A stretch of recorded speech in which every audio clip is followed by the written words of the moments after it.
Hello students, मैं राजेंद्र कुमार यादव एक बार फिर से स्वागत करता हूं हमारे channel maths classes for you पर।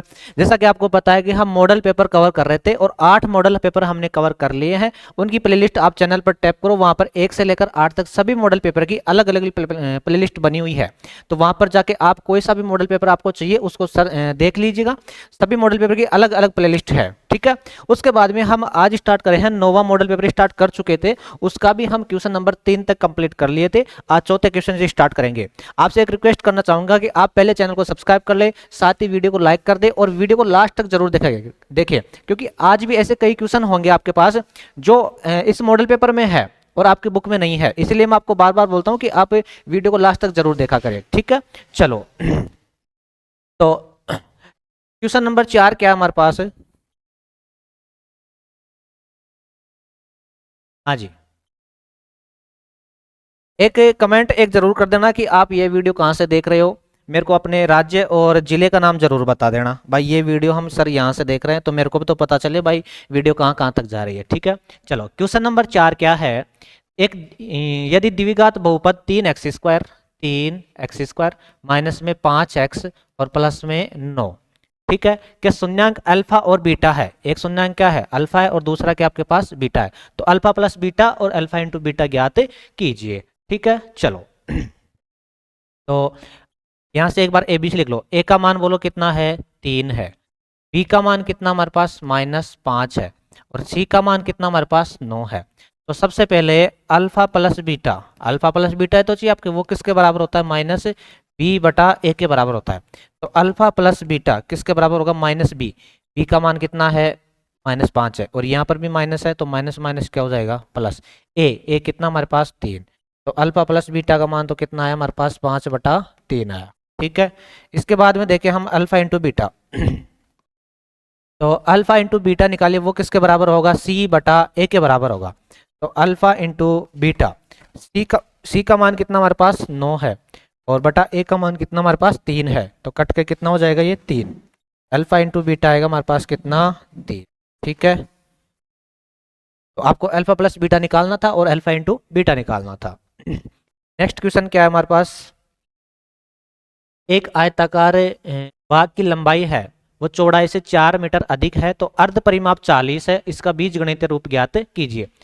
लंबाई है ना, लंबाई चौड़ाई से अधिक है, तो आपके पास चौड़ाई नहीं है, तो सबसे पहले माना चौड़ाई को, माना भाग की चौड़ाई। भाई लंबाई 4 गुनी है, 4 मीटर अधिक है, अधिक है तो किससे है? चौड़ाई से अधिक है, लेकिन आपके पास चौड़ाई नहीं है तो पहले चौड़ाई को लिखेंगे। अब तो माना भाग की चौड़ाई, भाग की चौड़ाई क्या है आपके पास? x है, ठीक है। तब बताओ लंबाई क्या हो जाएगी? तब भाग की लंबाई, भाग की लंबाई कितनी अधिक है? 4 अधिक है, तो अधिक है तो जोड़ दो। अगर मान लो कम बोलता तो फिर हम क्या करते? माइनस करते। और ऐसे बोलते भाई 4 गुनी है तो फिर 4 का गुणा करते। अधिक बोल रहा है तो प्लस, कम बोलेगा तो माइनस, और गुणा बोले तो हम 4 से गुणा कर देंगे, ठीक है। इसके बाद में बोल रहा है कि अर्ध परिमाप 40 है। जो आयत है ना, इसका अर्ध परिमाप कितना है? 40 है। अब आयत का परिमाप क्या होता है? 2 इंटू लंबाई प्लस चौड़ाई। अर्ध परिमाप बोल रहे तो आधा कर देंगे, ठीक है। आपको दे रखा है अर्ध परिमाप, तो पूरा परिमाप क्या होता है? 2 इंटू लंबाई प्लस में चौड़ाई बराबर में कितना होता है आपके पास? 40 है, ठीक है। अब अर्ध परिमाप बोल रहा है तो अर्ध परिमाप बोल रहे तो 2 का क्या देंगे हम? भाग देंगे। 2 से 2 कैंसिल हो जाएगा। आपके पास क्या है? लंबाई प्लस चौड़ाई बराबर में क्या आपके पास है? 40 है, ठीक है। यहाँ पे रख दो। तो लंबाई प्लस चौड़ाई, लंबाई का मान कितना है? 2x plus 4, sorry x plus 4 plus चौड़ाई, चौड़ाई का मान कितना है? x, और बराबर में कितना आपके पास? 40। x और x कितना हो गया? 2x प्लस में कितना? 4 बराबर में कितना हमारे पास? 40। यही तो पूछा बीजगणित रूप, इसको सोल्व नहीं करना है, ओनली आपको बीजगणित रूप पूछा, तो हमने बीजगणित मतलब एक समीकरण के रूप में इसको लिख दिया है, ठीक है। चलो 5वां हो गया। 6वां क्वेश्चन देखते हैं हम। क्वेश्चन 6 है, एक समांतर श्रेणी के 11 पदों का योगफल ज्ञात कीजिए। 11 पदों का मतलब है S11, ठीक है, S11, जबकि उसके प्रथम व अंतिम पद का योग 40 है। प्रथम व अंतिम पद, तो a प्लस an कितना है? a प्लस an कितना हमारे पास? 40 है, ठीक है। योग कितना है? 40 है। तो अब S11 पूछा है, n का मान कितना है? 11 तो है भाई, 11 पदों का योग, तो n का मान कितना हो गया हमारे पास? 11 हो गया। और a प्लस an बराबर कितना आपके पास? 40 है। तो तो बताओ छोटे वाला फॉर्मूला लग जाएगा n/2 a प्लस में an, ये लग जाएगा आपके पास, ठीक है। तो s 11 निकल के आएगा, n का मान कितना हमारे पास 11 बटे में 2। अब इसका मान पूरा ही कितना दे रखा आपको 40, तो 40 रख दो, कट के कितना हो जाएगा 20। तो S11 निकल के आएगा 11 इंटू 20, तो S11 निकल के आ जाएगा आपके पास 11 दूना 22, 220, ठीक है ना भाई। यही तो बोला भाई, प्रथम पद और अंतिम पद का योग 40 दे रखा, मतलब a प्लस an दे रखा आपको कितना 40 दे रखा था, ठीक है। उसके बाद में हमारे पास भाई 11 पदों का योग, तो n का मान 11 हो गया और a प्लस an का मान 40 है, इसको रख दिया और आंसर आ गया। नेक्स्ट क्वेश्चन देखते हैं क्या हमारे पास। 7वां क्वेश्चन है, दी गई आकृति में यदि पी क्यू समांतर है आर एस के, ये लाइन और ये लाइन क्या है, दोनों समांतर है, सिद्ध कीजिए कि त्रिभुज पी ओ क्यू मतलब ये त्रिभुज और एस ओ आर क्या है, दोनों समरूप हैं। तो मेरे को एक चीज बताओ अगर यहाँ पे चलो बना देते हैं, डायग्राम दोबारा बना देते हैं, ठीक है। यहाँ पर है P, यहाँ पर है O, यहाँ पर है Q, यहाँ पर है R और यहाँ पर क्या आपके पास S, ठीक है। चलो ये दोनों समांतर हैं, ये लाइन दोनों क्या है समांतर हैं। अगर मान लो समांतर हैं तो ये कोण और ये कोण बराबर होगा, ये कोण और ये कोण बराबर होगा, इनका नाम क्या है एकांतर कोण है। तो कोण P, सबसे पहले तो लिख लो त्रिभुज पी ओ क्यू व त्रिभुज एस ओ आर में। अब देखो क्या क्या बराबर है इनमें, ये कोण और ये कोण बराबर है, कोण P बराबर क्या आपके पास कोण S है और Q बराबर क्या आपके पास R है, कोण Q बराबर क्या आपके पास कोण R है, ठीक है। कारण लिख दो इनका, कौन से कोण है ये एकांतर कोण है, एकांतर कोण, ठीक है, दोनों एकांतर कोण है। चलो हाँ जी, अब तीसरी चीज एक और बराबर क्या कर सकते हैं हम, ये दोनों कोण आपस में बराबर है, इसका नाम क्या है शीर्षाभिमुख कोण है। नाम लिख लो पी ओ क्यू, कोण पी ओ क्यू बराबर होगा एस ओ आर के, कोण एस ओ आर के, ठीक है। कारण लिख दो शीर्षाभिमुख कोण, कैसे कोण है ये शीर्षाभिमुख कोण, शीर्षाभिमुख कोण, ठीक है। तो बताओ तीन कोण काम में आ रहे हैं, तो किस नियम से दोनों त्रिभुज समरूप हो जाएंगे, ए नियम से, ए ए नियम से, त्रिभुज कौन सा पी ओ क्यू समरूप है त्रिभुज एस ओ आर के, ठीक है। यही आपको क्या करना था प्रूफ करना। चलो दोबारा देखो हमने क्या किया आपको ये लाइन समांतर दे रखी थी, समांतर दे रखी थी तो ये कोण आपस में क्या होंगे बताओ बराबर होंगे और इनका नाम क्या है एकांतर कोण है। उसके बाद में ये O बराबर O होगा और इसका नाम क्या आपके पास शीर्षाभिमुख कोण है, ठीक है। तो ए नियम से दोनों त्रिभुज क्या हो गए आपके पास समरूप हो गए। नेक्स्ट क्वेश्चन क्या है हमारे पास, जांच कीजिए क्या बिंदु 5,-2 और 6,4 और 7,-2 एक समद्विबाहु त्रिभुज है। समद्विबाहु त्रिभुज कब बनता है कि दो भुजाएं क्या होती हैं बराबर होती हैं, इनकी दूरियां निकालेंगे, अगर मान लो दो भुजाएं बराबर आ गई तो समबाहु क्या हो जाएगा समद्विबाहु त्रिभुज हो जाएगा, ठीक है। चलो एक बार इसका डायग्राम बना लो, यहाँ पर मान लो ए, यहाँ पर मान लो आप बी और यहाँ पर मान लो आप सी। इसका निर्देशांक कितना है 5,-2, इसका निर्देशांक लिख लो आप 6,4 और इसका निर्देशांक लिख लो 7,-2, ठीक है। चलो तो सबसे पहले ए बी निकालो, ए बी दूरी अंडर रूट क्या होगा बताओ x2 माइनस x1 का square plus y2 minus y1 का स्क्वायर, इसको मान लेते हैं हम x1 y1, इसको मान लेंगे हम x2 y2, ठीक है। चलो तो ए बी दूरी निकालो समद्विबाहु त्रिभुज कब होगा, ये तीनों दूरियां निकालेंगे हम, ए बी भी निकालेंगे, ए सी भी निकालेंगे, बी सी भी निकालेंगे। अगर मान लो दो दूरियां बराबर आ जाती है तो समद्विबाहु त्रिभुज हो जाएगा, ठीक है। चलो तो x2 का मान कितना आपके पास 6 है, माइनस x1 कितना हमारे पास 5 है, का क्या है हमारे पास स्क्वायर, प्लस y2 कितना है 4 है, माइनस y1 कितना आपके पास -2 है, लेकिन माइनस माइनस ये क्या हो जाएगा प्लस हो जाएगा। तो ए बी बराबर बोलो कितना आएगा हमारे पास, ए बी बराबर निकल के आएगा अंडर रूट 6 में से 5 गए तो कितना बचा हमारे पास 6 में से 5 गया तो कितना बचा हमारे पास 4, इसका क्या सॉरी 1 बचा ना, 1 इसका स्क्वायर प्लस 4 और 2 कितना हो गया हमारे पास 6, 6 का स्क्वायर। तो ए बी बराबर निकल के आएगा हमारे पास कितना अंडर रूट 6 का स्क्वायर 36 और एक कितना हो गया हमारे पास 37। ए बी का मान तो कितना आ गया 37। ऐसे ही हम क्या निकालेंगे बी सी निकालेंगे। बी सी निकालो तो ये आपके पास x1 y1 हो जाएगा, x2 y2 किसी को भी मान लो x1 y1 और किसी को भी मान लो आप x2 y2, कोई फर्क नहीं पड़ने वाला। ठीक है चलो तो अंडर रूट बी सी भी निकाल देते हैं हम। x2 इसको मान ले तो 7 माइनस 6 का होल स्क्वायर प्लस -2 और -4 का स्क्वायर, -2 और -4 का स्क्वायर। तो बी सी बराबर क्या निकल के आएगा मेरे पास, 7 में से 6 गया तो 1 बचा, 1 का स्क्वायर 1, -2 और -4 टोटल कितना हो गया माइनस का 6 हो गया, और -6 का स्क्वायर कितना हो जाएगा आपके पास 36 हो जाएगा। माइनस का भी प्लस में ही आएगा और प्लस का भी माइनस में है। ठीक है तो 36, तो बी सी का मान भी कितना आया हमारे पास अंडर रूट में 37। तो अब देखो तीसरे तो निकालने की जरूरत ही नहीं पड़ेगी, हमारे पास दोनों दूरियां के आगे हमारे पास बराबर आ गए। तो लास्ट में लिख देना अतः ए बी बराबर क्या आया हमारे पास बी सी आया। तो ए बी सी एक समद्विबाहु त्रिभुज है, समबाहु त्रिभुज है। दोनों दूरियां निकाल ली हमने और दोनों के आगे हमारे पास बराबर आ गए। तो बताओ क्या बन जाएगा, ये समद्विबाहु त्रिभुज बन जाएगा। ठीक है नेक्स्ट देखो क्या है हमारे पास, हमारा क्वेश्चन क्या है, किसी त्रिभुज एबीसी में ए बी बराबर है 24, बी सी बराबर है 7 और कोण बी है ना वो 90 डिग्री का, तो साइन ए और साइन सी का मान ज्ञात कीजिए। समझो इस क्वेश्चन को, आपके पास कोई त्रिभुज है एबीसी समकोण त्रिभुज है। ठीक है ये आपके पास कोई त्रिभुज हो गया एबीसी, यहाँ पर है ए और बी कितना है समकोण है, तो यहाँ पर है बी और यहाँ पर क्या है सी है।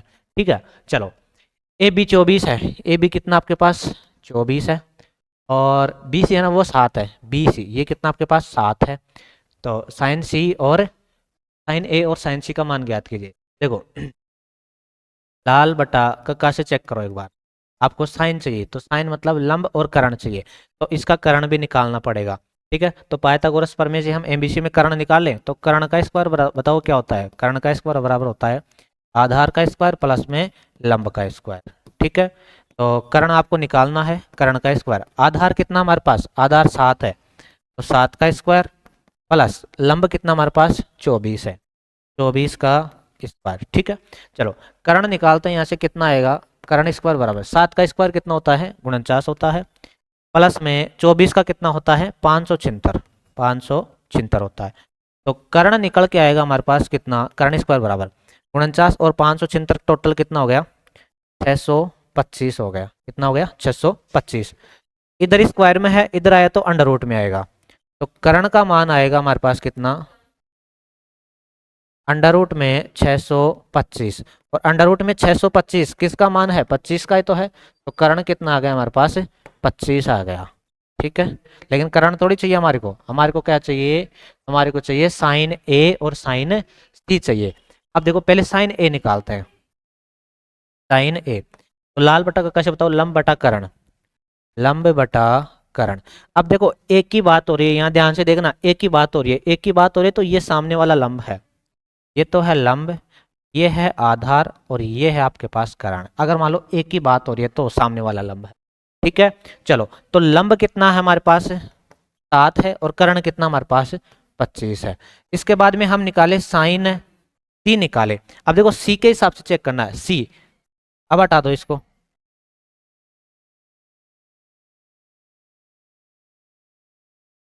ठीक है कर्ण तो फिक्स है। अब देखो साइन सी, सी की बात हो रही है तो सी के सामने वाला तो होगा लंब, ये बच गया आधार और कर्ण फिक्स है, तो वही लंब बटा कर्ण, लंब बटा कर्ण। तो अब की बार लंब कितना आपके पास 24 है और कर्ण कितना हमारे पास 25 है। ठीक है ये आपका आंसर। चलो ए अगर मान लो एक की बात हुई तो सामने वाला लंब, सी की बात हुई तो सामने वाला लंब, इस चीज का आप ध्यान रखना। ठीक है चलो नेक्स्ट देखो 10वां क्वेश्चन क्या है,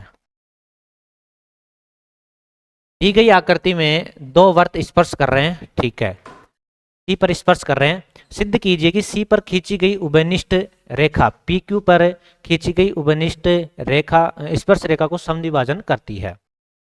दी गई आकृति में दो वर्त स्पर्श कर रहे हैं सी पर। ठीक है सिद्ध कीजिए कि सी पर खींची गई उभयनिष्ठ रेखा, ये रेखा, इस रेखा की बात हो रही है। ठीक है पी क्यू को पी तथा क्यू पर खींची गई उभयनिष्ठ रेखा को समद्विभाजन करती है। इसका मतलब समझे आप क्या बोल रहा है भाई, ये रेखा है ना, ये सी आर वाली, सी आर ये रेखा इस पी क्यू को है ना, मतलब पी क्यू को समद्विभाजन कर रही है, मतलब पी आर बराबर पी क्यू दो भागों में बांट रही है। समद्विभाजन मतलब बराबर दो भागों में बांट रही है। क्या बोल रहा है दोबारा समझो एक बार, कि ये सी आर है ना, सी आर इस लाइन को है ना दो बराबर भागों में बांट रही है, ये आपको सिद्ध करना है। ठीक है चलो तो पहले तो लिख लो दिया है क्या, बताओ क्या दे रखा आपको, आपको दे रखा है दो वर्त परस्पर सी पर स्पर्श करते हैं, दो वर्त परस्पर सी पर स्पर्श, ठीक है चलो।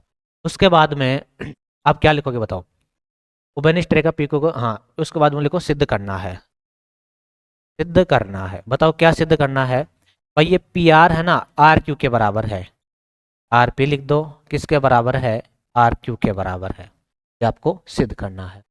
ठीक है पी आर किसके बराबर है, आर क्यू के बराबर है, ये आपको सिद्ध करना है। अब आओ उत्पत्ति में, मेरे को एक चीज बताओ, ये बाह्य बिंदु है क्या आर, तो आर से देखो एक स्पर्श रेखा ये खींच दी और एक स्पर्श रेखा ये खींच दी, तो आर पी बराबर होगा आर सी। क्यों, आर से खींची गई स्पर्श रेखा, बाह्य बिंदु आर से खींची गई, खींची गई स्पर्श रेखा, स्पर्श रेखा, ठीक है।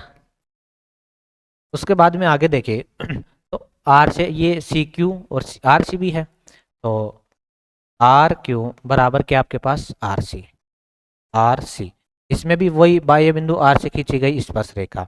अब मेरे को एक चीज बताओ, आर सी इधर भी है आर सी इधर भी है, ये दोनों बराबर हैं तो ये दोनों भी क्या होंगे, बराबर होंगे। तो आर पी बराबर क्या होगा आर क्यू, ये आपको प्रूव करना था। ठीक है एच पी भाई, सबसे पहले देखो आपको ये बोला कि दो वर्त हैं, ठीक है दो वर्त हैं और उनके बीच में कोई लाइन है, वो इस पी क्यू को समद्विभाजन करती है, मतलब ये भाग और ये भाग क्या है दोनों बराबर है, ये आपको सिद्ध करना था। ठीक है चलो, तो एक तो आर सी बराबर आर पी होगा क्योंकि बाह्य बिंदु से खींची गई स्पर्श रेखा, फिर आर सी बराबर आर क्यू होगा बाह्य बिंदु से खींची गई स्पर्श रेखा, और दोनों समय आर पी बराबर क्या आ गया पास आर क्यू। ठीक है चलो, ये क्वेश्चन नंबर 10 कंप्लीट हो गया। क्वेश्चन नंबर 11 देखते हैं क्या हमारे पास, एक छतरी में 8 ताने हैं, कितने ताने हैं 8 ताने हैं, मतलब जैसे मान लो ये छतरी आपके पास कितने भाग हो रहे हैं इसके 8, 1 2 3 4 5 7, 3 4 5 6, ठीक है 9 हो गए क्या इसके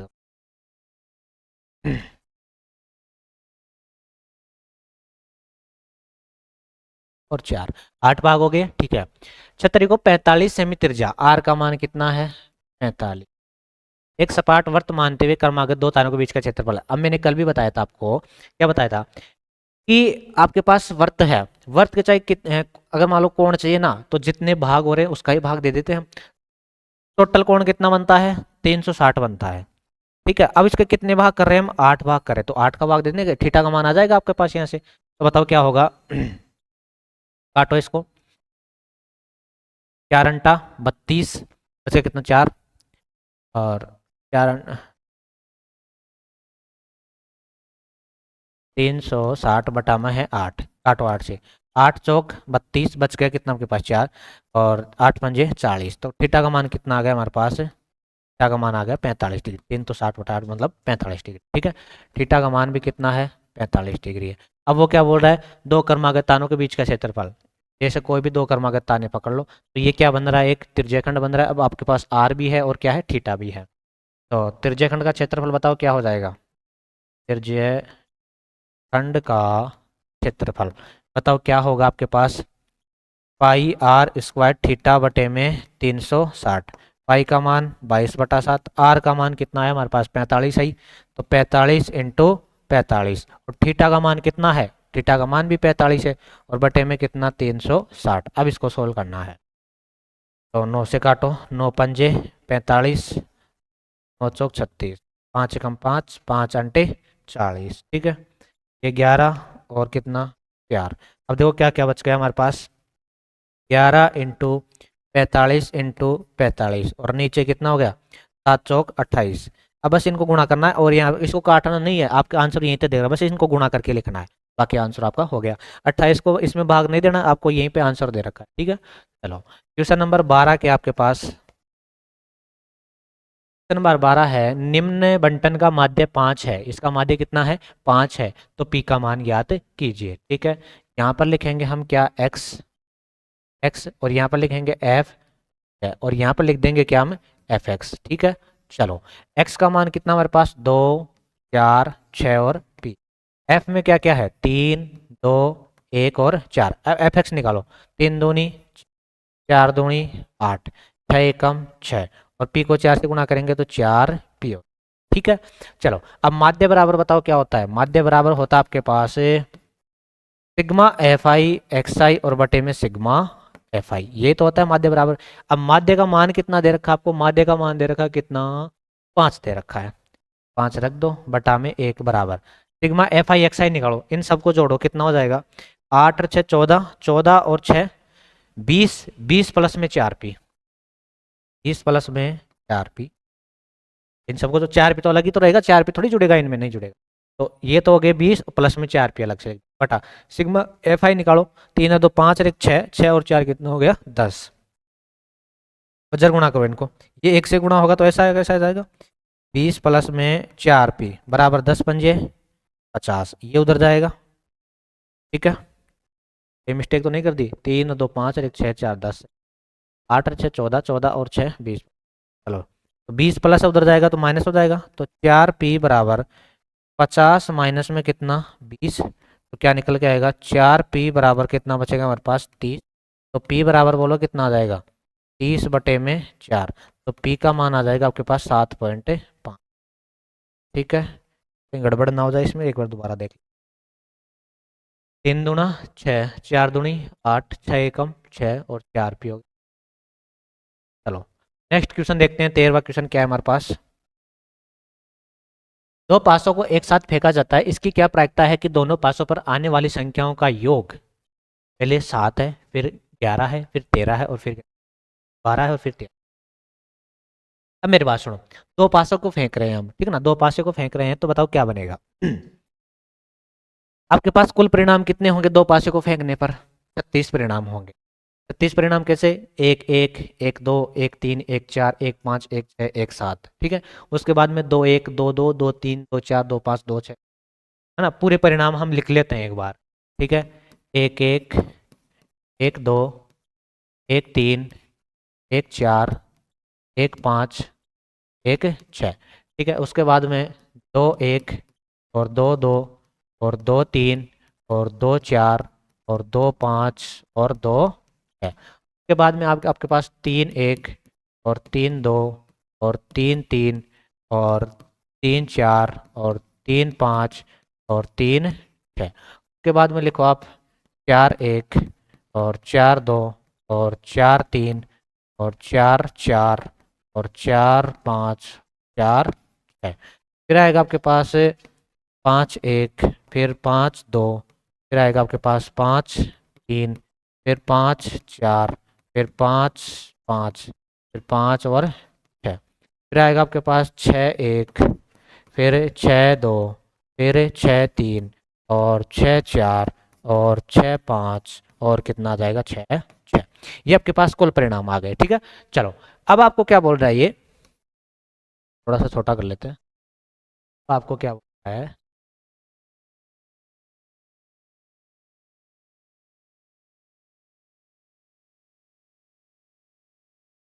हाँ इसका फर्स्ट क्या है आपके पास, इसमें रह गया, चलो फर्स्ट क्या बोल रहा है कि योग 7 प्राप्त करना है, उसकी क्या प्राप्त, देखो कुल परिणाम तो कितने हो गए, टोटल 36 परिणाम हो गए, बटे में तो कितना आ जाएगा आपके पास 36।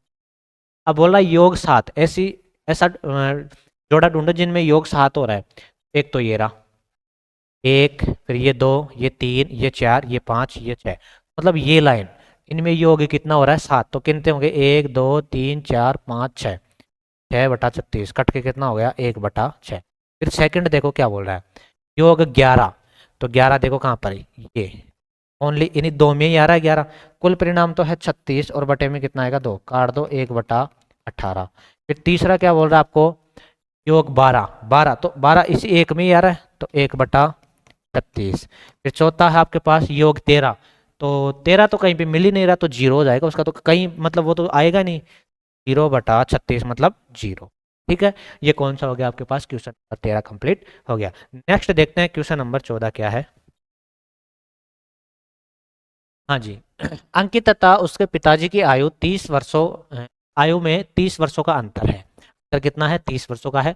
उनकी आयु के वर्गों का अंतर 1560 है। अंकित तथा उसके पिताजी की आयु ज्ञात है तो देखो, माना पिता की आयु, पिता की आयु कितनी है आपके पास, एक्स मान लेते हैं, पिता की आयु को क्या मान लेते हैं हम, एक्स मान लेते हैं। उसके बाद में क्या बोल रहा है कि अंकित तथा उसके पिताजी की आयु का अंतर 30 है, आयु 30 वर्षों का अंतर है। तो बताओ अंकित की आयु क्या हो जाएगी, 30 कम है ना, अंकित की आयु, अंकित की आयु भाई अंतर 30 है तो मतलब 30 कम है, तो x - 30 हो जाएगी, अंकित की आयु ये हो जाएगी। भाई पिता की हमने x मान ली और उनकी आयु का अंतर कितना है, 30 है, तो x में से 30 घटा देंगे तब किसकी मिल जाएंगे हमारे को, अंकित की आयु मिल जाएगी। अब उनकी आयु के वर्गों का योग कितना है, वर्गों का अंतर, वर्गों का भी अंतर ही है, अंतर मतलब माइनस है, कितना 1560 है, तो उनकी आयु का वर्ग वर्ग करो, तो एक तो x², अंतर बोल रहा है तो माइनस, और x - 30 का होल स्क्वायर, कितना आपके पास 1560 है, 1560 है। अब x का स्क्वायर तो कितना हो जाएगा हमारे पास, x² माइनस इसको a - b के होल स्क्वायर से खोलो, तो x² माइनस में कितना हो जाएगा, x - 3 का 30 का होल स्क्वायर कितना हो जाएगा यहाँ पर 60x, और 30 का स्क्वायर हो जाएगा 900, होल स्क्वायर तो आता ही होगा ना, बराबर में कितना आपके पास 1560। अब माइनस को अंदर गुणा भी करेंगे तो देखो कितना होगा आपके पास, x² माइनस में x² प्लस में हो जाएगा 60x, और प्लस में 900, और बराबर में कितना 1560। अब ये तो क्या हो जाएगा आपके पास, कैंसिल हो जाएगा। ठीक है, चलो क्या बचेगा आपका पास, 60x और प्लस में 900 और बराबर में कितना 1560। अब ये प्लस का है 900 इधर आएगा तो माइनस का हो जाएगा, तो ले आओ, तो 60x बराबर आएगा आपके पास कितना 1560 है, और माइनस में कितना 900, तो 60x बराबर आएगा हमारे पास कितना, यहाँ पर 0, यहाँ पर 6, 15 में से 9 कितना बचा, 6 बचा, तो 60x बराबर हमारे पास कितना 666, तो x बराबर क्या आ जाएगा, 6 बटे में कितना 6 कट गया, कितना हो गया 11, तो x का मान कितना आ गया हमारे पास 11। गड़बड़ लग रहा है मेरे को।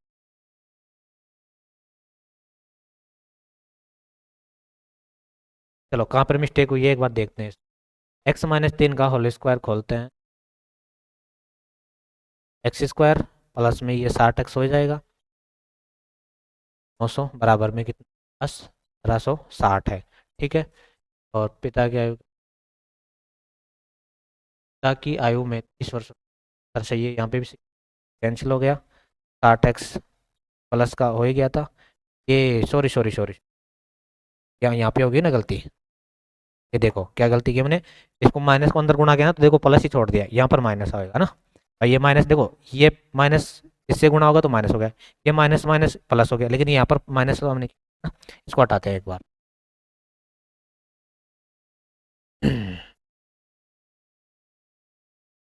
ठीक है, तो देखो यहाँ पर माइनस अंदर गुणा होगा तभी मैंने ये ब्रैकेट लगाया था, क्या हो जाएगा माइनस का x² प्लस में होगा 60x, और माइनस में कितना होगा 900, और बराबर में कितना है 1560 है, तो ये तो कैंसिल हो जाएगा, तो 60x बराबर कितना बचेगा, ये माइनस का उधर जाके प्लस का हो जाएगा, तो 1560 और प्लस में कितना आपके पास 900, तो 60x बराबर बताओ क्या बचेगा हमारे पास, टोटल कितना हो गया ये 0, फिर 6, 9 और 5 कितना हो गया 14, और 2 और 1 कितना हो गया, ये 2 हो गया।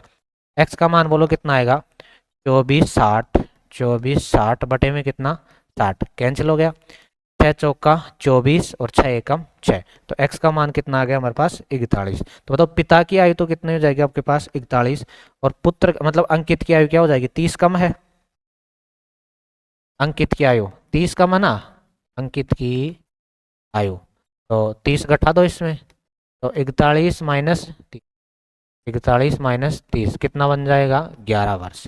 तो अंकित की आयु तो क्या आएगी आपके पास 11 आएगी, और पिता की आयु कितनी आएगी 41 आएगी। आपको बोल रहा था कि उनकी आयु का अंतर 30 है, तो मान लो पिता x है तो वो 30 कम है, तो हमने 30 कम करके लिख दी। उसके बाद में है आपके पास कि इनके वर्गों का अंतर भी 1560 है, तो वर्गों का अंतर करके 1560 के बराबर कर दिया।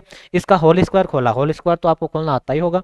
उसके बाद में यहाँ से x का मान निकाला, और x का मान कितना है 41, मतलब पिता की आयु तो कितनी है 41, और पुत्र की है जो 30 कम, तो 30 हमने कम कर दिया। ठीक है, इसका सेकंड देखते हैं क्या है।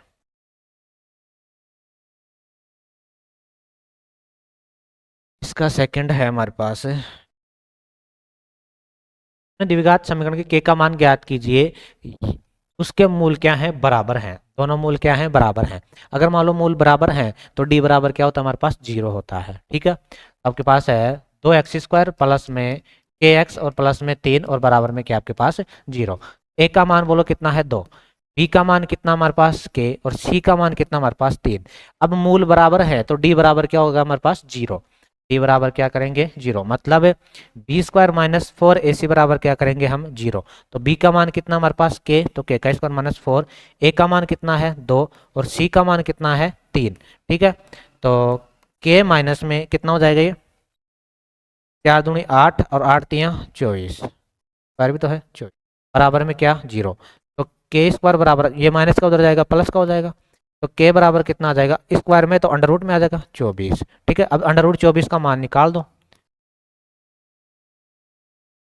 24 का मान निकालेंगे तो 12 फिर 2 फिर 6 फिर 2 फिर 3 और 1।